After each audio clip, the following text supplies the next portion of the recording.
Kinukonsidera ng DSWD na isama sa 4Ps ang mga manggagawang may mas mababa na minimum ang sahod at para tuluyan silang makaahon sa hirap. Paiigtingin pa ang pagtulong sa kanila sa pamamagitan ng pag-alok ng libreng scholarship slot at training sa TESDA. Si Clazel Pardilla sa detalye. Paglilinis ang pangunahing trabaho ng utility worker at padre de pamilya na si Dennis. Pero sa dami ng gastusin, umi-extra na rin siya bilang referee sa mga palaro. Dahil sa hirap nga ng buhay ngayon, yung mga bilihin medyo mataas. Tapos hindi naman ganun kataas yung sahod namin.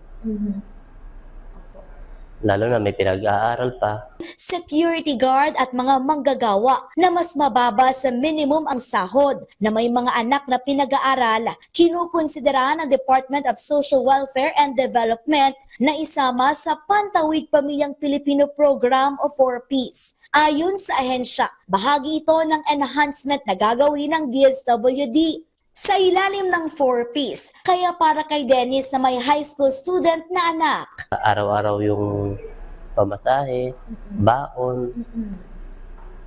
Siyempre may ano pa yan, may project. Maganda yan para sa akin. Kasi una, ang laking bagay niyan eh. Malaking bagay yan para sa amin.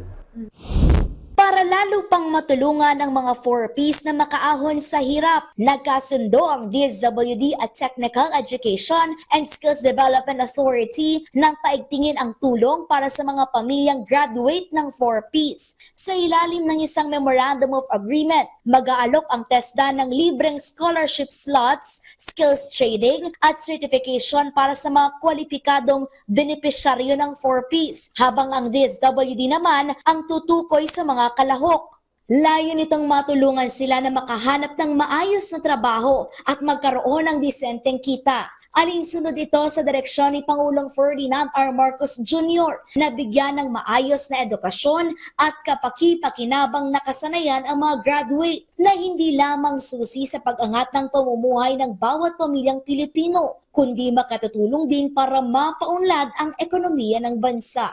Sa susunod na taon, inaasahang aabot sa 1,000,000 at 800,000 pamilya ang lalabas sa 4Ps. Kabilang dyan ang higit 1,000,000 senior high school graduates.